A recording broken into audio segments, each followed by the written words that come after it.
Hello students, இப்போ நம்ம பார்க்க போகிறது 12th physics electrostaticsல இருந்து numerical.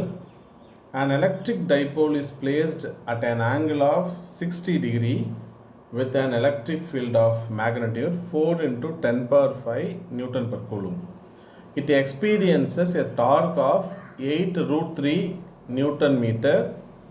Full stop. If the length of the dipole is 4 centimeter, determine the magnitude of either charge of the dipole.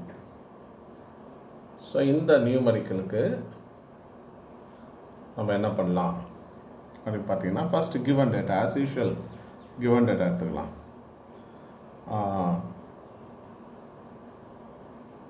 given என்னென்ன இருக்கு? Electric field E கொடுத்துருக்காங்க இல்லையா, E equal to 4 into 10 power 5 Newton per coulomb. Torque tau equal to 8 root 3 Newton meter. அடுத்தது the length of dipole கொடுத்துருக்காங்க. length of dipole already நமக்கு தெரியும். ஒரு dipole இப்படி இருக்குது அப்படின்னு வச்சிங்களேன், இது மைனஸ் கியூவு, இது plus Q, separated by distance. இது ஆரிஜினு, இந்த டிஸ்டன்ஸ் ஏன்னு சொல்லுவோம், இந்த டிஸ்டன்ஸ் ஏன்னு சொல்லுவோம், டோட்டல் டிஸ்டன்ஸு 2ஏன்னு சொல்லுவோம். அப்படின்னா அவங்க கொடுத்துருக்க டேட்டா 2a ஈக்குவல் டு தான். அப்போ நான் 2a ஈக்குவல் டு என்ன வேல்யூ கொடுத்துருக்காங்க, 4 சென்டிமீட்டர்னு கொடுத்துருக்காங்க. இது ரொம்ப இம்பார்ட்டண்ட்டு. நம்ம ஏன்னு எடுத்துப்போம், அதை ஏன்னு எடுத்துக்கூட 2ஏன்னு எடுத்துக்கணும். ஸோ இப்போ என்ன கேட்குறாங்கன்னா, மேக்னடியூட் ஆஃப் எய்தர் சார்ஜ் கியூவோட வேல்யூ என்ன அப்படின்னு கொஷின் இதான். ஸோ நமக்கு ஆஸ் யூஷுவல் தெரிஞ்ச ஃபார்முலா தான், torque tau equal to PE sine theta. இந்த ஃபார்முலா எடுத்துக்க போகிறோம்.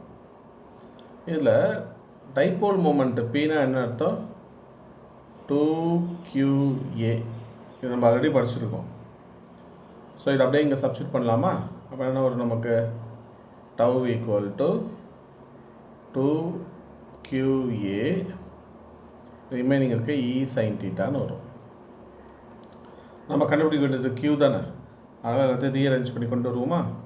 அப்படின்னா Q which is equal to, எல்லாமே ரீஅரேஞ்ச் பண்ணனா வந்துடும், டார்க் டவ் டிவைடட் பை என்ன வேல்யூ இருக்குது, இந்த 2A நெக்ஸ்ட்டு இ சைன் தீட்டா. இப்போ சப்ஸ்டியூஷன் தான். டார்க் என்ன கொடுத்துருக்கு, 8 root 3 கொடுத்துருக்கு, டிவைடட் பை 2A வேல்யூ என்ன கொடுத்துருக்கு, 4 சென்டிமீட்டர் கொடுத்துருக்கு. இதை மீட்டராக பார்த்தீங்கன்னா 10 power -2 மீட்டர் அப்படின்னு எடுத்துக்கலாம். அடுத்தது மேக்னடியூட் 4 into 10 power 5 அப்படின்னு கொடுத்துருக்கு. Next sine of 60. ஓகே, இதை சிம்பிளிஃபை பண்ணால் நமக்கு என்ன கிடைக்கும், Q equal to 10 power -3 coulomb. அந்த வேல்யூ நமக்கு கிடைக்கும். தேங்க்யூ.